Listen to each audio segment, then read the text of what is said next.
It's me. Good morning.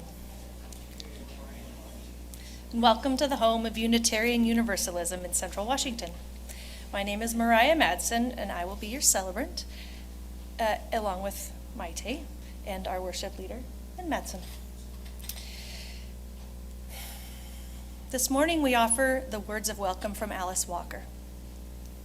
Love is not concerned with whom you pray or where you slept the night you ran away from home. Love is concerned that the beating of your heart should kill no one. We are glad you're here. No matter how you come, where you come from, or how you are showing up this morning, we hope you will leave with something to take with you. A smile, a song, something from the sermon, the comfort of sharing sacred space. We certainly hope you will feel seen. Our social time will be shorter today as the board will be setting up for the congregational meeting after the service. For the folks on Zoom, you'll find the order of service and the lyrics to our songs in the chat. It's really weird wearing glasses because I can see the words, but then I can't see you when I look out at you, and I don't really know how to do this if you're all blurry and I don't like it. For everyone in our building, please take a moment to turn and wave to everyone on Zoom.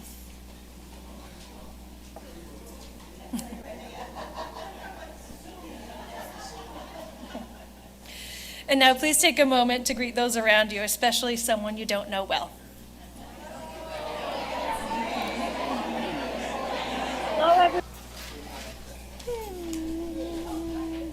That's you? Yeah, sure. I'm so confused.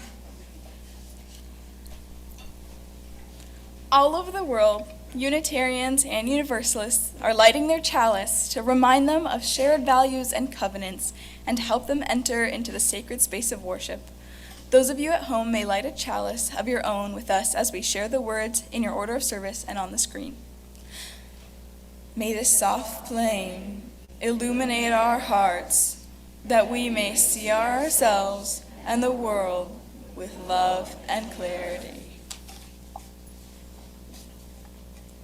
It's time for our story time, if any children want to come up. Our story today is an Egyptian folk tale. It's called The Monster That Grew Small, and is adapted from the book by Joan Grant with illustrations by Jill Carla Schwartz. Now I'm supposed to sing the children to their class, however. We have a child. Oh, we have a child. Yay! Okay, excellent. Go with each other to find meaning in the spirit of love that we share. Now go with each other to find meaning in the spirit of love that we share.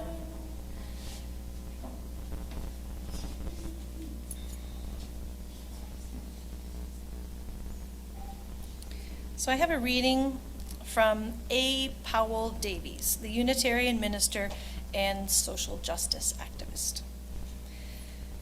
When sorrow comes, let us accept it simply as a part of life. Let the heart be open to pain. Let it be stretched by it. All the evidence we have says that this is the better way. An open heart never grows bitter. Anguish, like ecstasy, is not forever. There comes a gentleness, a returning to quietness, a restoring stillness. And this, too, is a door to life. Here also is a deepening of meaning. And in the process, will come a deepening inward knowledge that is the final reckoning that all is well.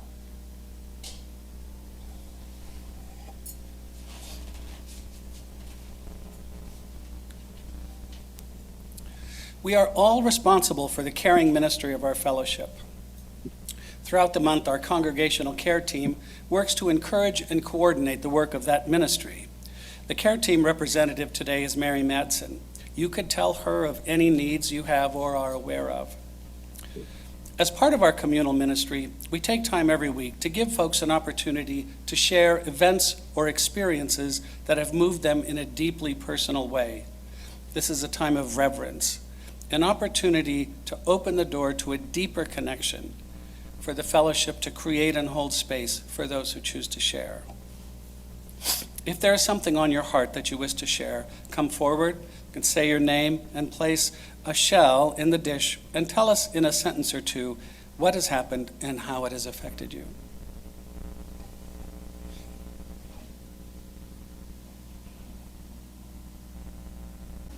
Take a nice deep breath.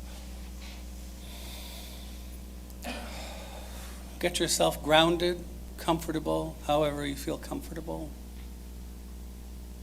Make space inside.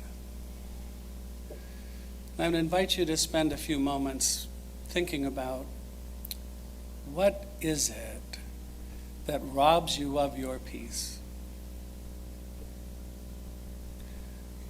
What is it that returns again and again to cause you fear or anxiety or distress?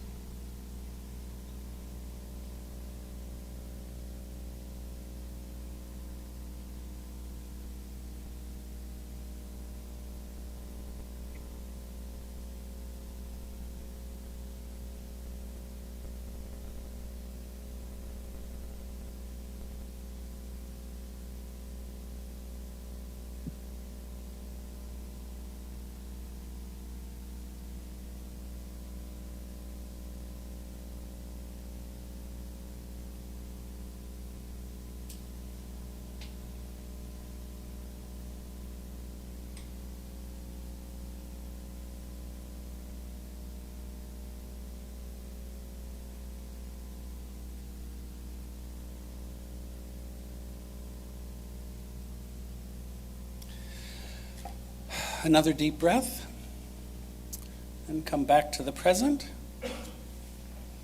So what did you come up with? What is it that you find troubling? What is it that keeps bothering you? Anybody care to share? Facebook. Where is the place that it lands in you that it manages to capture your fear or your distress?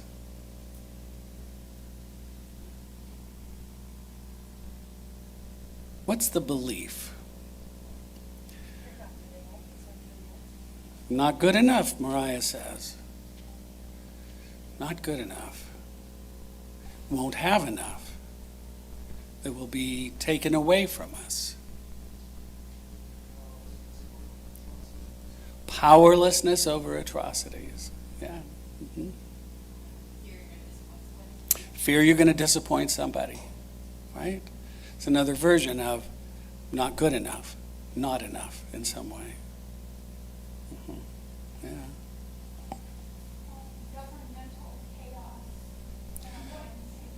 Yeah. That's very scary. Where does it land in you? Again, these are the external things, but our peace comes from within.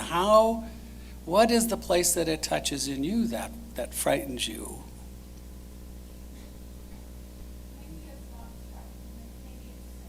Sadness. It's a grief. Right? And then the grief returns. And somehow it stays and doesn't let us return to a state of peacefulness. Yeah. I have a client, a young woman that I began to see when she was in her late teens and early 20s. She had some troubles, and she worked hard and did well and stopped therapy, and then came back to me again after about 7 or 8 years. And she came back to me because she began to have these horrible, intrusive thoughts that she might hurt her child. She was terrified. She didn't want to hurt her child. She had no intention of hurting her child. But she was plagued by these thoughts to the point where she was afraid she could not be any longer alone with her child. She could not be alone with her child. She couldn't sleep at night because she was afraid she might do something in her sleep. This is horrible. It got to the point where she ended up in the emergency room. Right? And And the people there were talking about, does she need to be hospitalized to protect her child? Which, no, that didn't need to happen for sure. So how did this come to be? So this woman had, in the interim, had gotten married and had had a delightful pregnancy. She was very happy with her pregnancy. And the delivery went fine. And on the second day after the baby was born, she took him to the hospital and discovered that the baby had a heart condition that was not able to be repaired because the baby was not strong enough or old enough to withstand the surgery. And so she spent the next 9 months basically having a NICU in her house. She was responsible for keeping that baby alive. She was responsible to make sure that the baby gained weight. She was responsible to make sure that the medication got fed on time. She was responsible. And throughout that whole time, and she's an amazing young woman. She's very determined. She's a really good noticer. She paid very close attention, and she was successful. She got the baby, and it was harrowing, of course. She got the baby healthy enough and had the surgery. And then 6 months later, she began to be plagued by these very intrusive thoughts. So where do these come from? What is this about? And this is the example, one of the examples of how there is a message here that needs to be dealt with. We talked about this, right? This is like a nightmare that is occurring when you're awake. And the nightmare is meaningful. Right? She was terrified that her baby would die, and she was terrified all that time that she never allowed herself to pay any attention to when she was keeping that baby alive. She was terrified that she would do something wrong and that baby would die. Right? So she has this fear, right? I might hurt my baby. And she was angry. She was angry, which she had also never allowed herself to think about or pay attention to all the time that she was focused on that child. Right? She was mad at God. She was mad that this amazing, fabulous experience she'd had of birth and delivery and her pregnancy had been upended, that she had lived in all of this fear and agony for all of those months. And she had never allowed herself to think about those things. And so these old fears that had not been paid attention to settled in and festered. And she avoided them, and she put them away, and she put them away, and she put them away. And finally, they would not stay away. And they came into her consciousness in the form of these intrusive thoughts.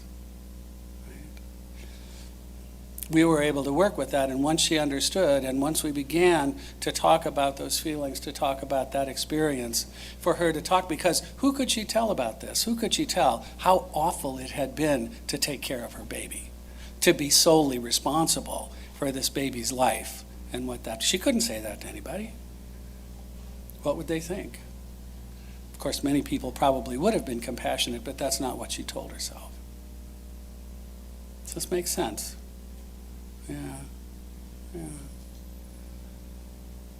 Like me, I was able to avoid for many years with pot and alcohol and food and keeping myself busy, all the reasons why I did not feel comfortable in my skin. All the reasons why I jumped when people touched me, why I didn't want to make friends. And until I turned and walked toward that fear. Now, in my case, the fear made sense to me at one point. What I could not tolerate was the grief, the helpless grief that my family was not safe. That I really was, in many ways, a disappointment to my parents. But once I began to face that grief, as the poem said, as Nahira Wahid's poem said, it poured out of me, it poured out of me. And behind that, I did find some peace. I did find some comfort. I'm able to walk in the world. The other night, we were at the Circle Supper. Ben came over to talk to me. I was sitting by myself reading. Ben came over to talk to me. I know you're an introvert, he says.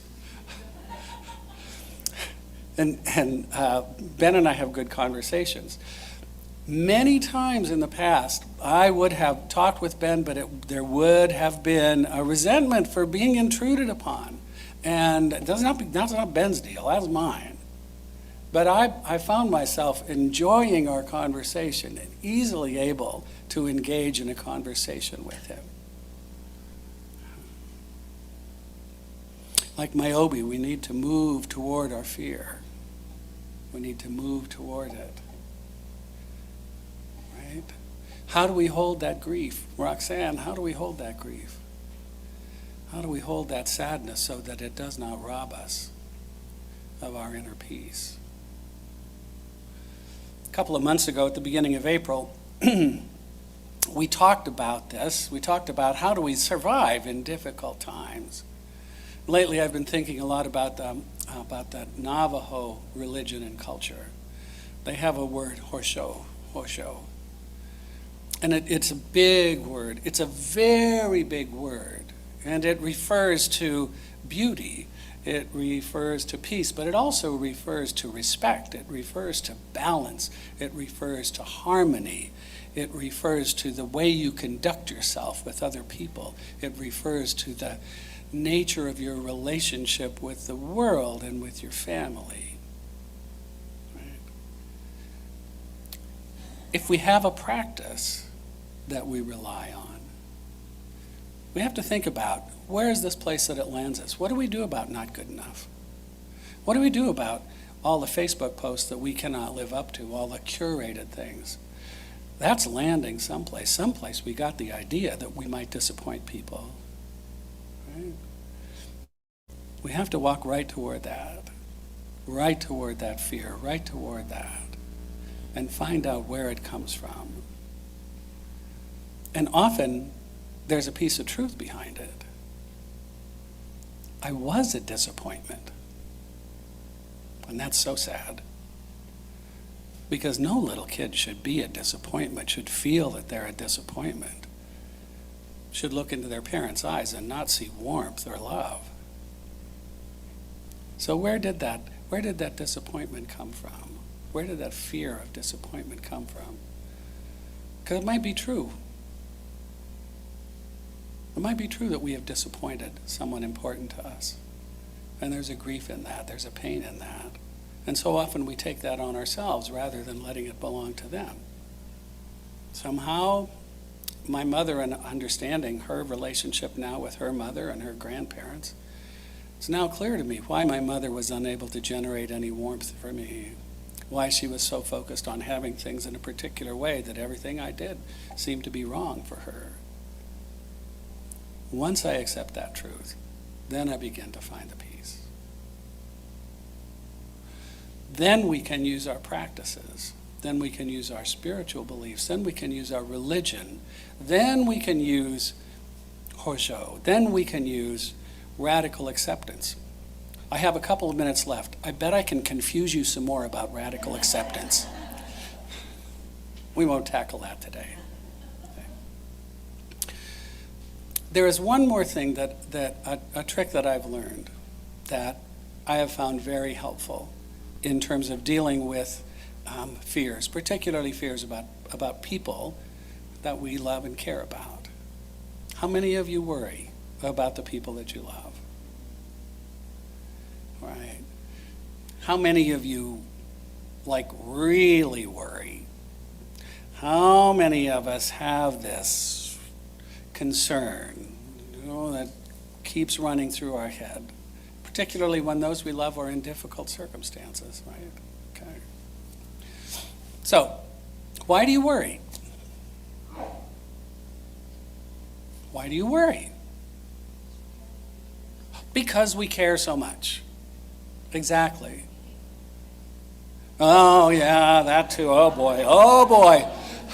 There we go. We had a year's worth of work on that, just right. Okay. when you find yourself in that place of worry or fear, back into the love. What is the energy you want to send out into the world? Do you want to send that fear out there? Do you want to? I always think of this. I can't think of God. I can think of God. But I think that there must be some way of joining the energy of the universe that works, and some ways that don't. Don't mess with gravity, right? You're gonna have trouble if you mess with gravity, right? We don't want to fight that energy. Back away from the fear. Don't send the fear into there. Don't send that worry out. Back into the love. If you think about the people you love, if you think about all the people being harmed by the practices of the government, right? If we center it back in love and send that out into the universe, we're going to get some relief.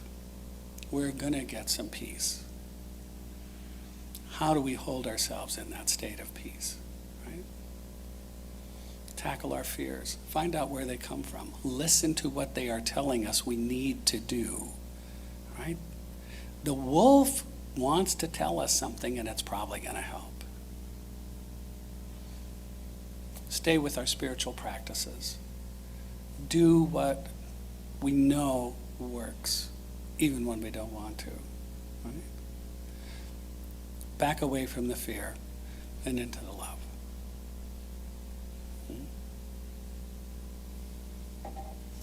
Thank you.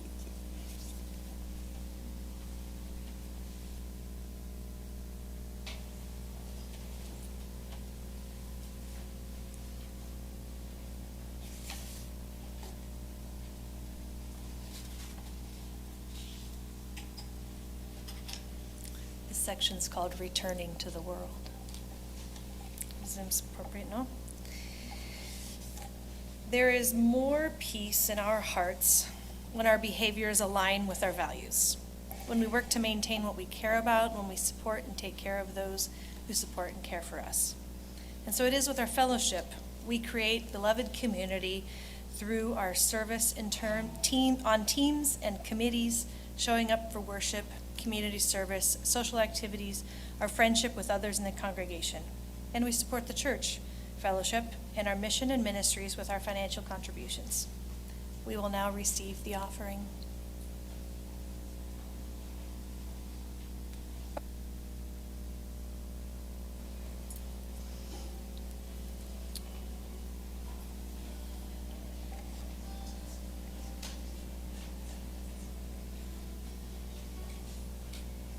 We will now receive the offerings.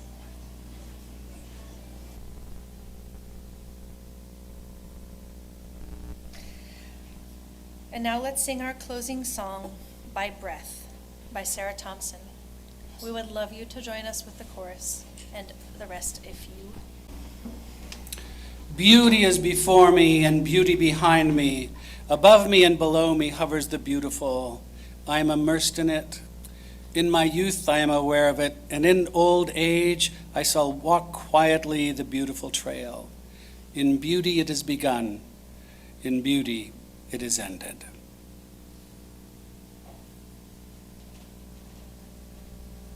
And now, as we extinguish our chalice, please join me in saying the words printed in your order of service or on the screen.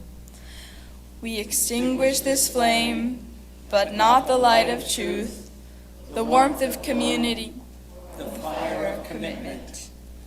these we carry in our hearts and embody in our lives until we are together again. And now if you'll circle up and join hands or stand shoulder to shoulder while we sing our final song.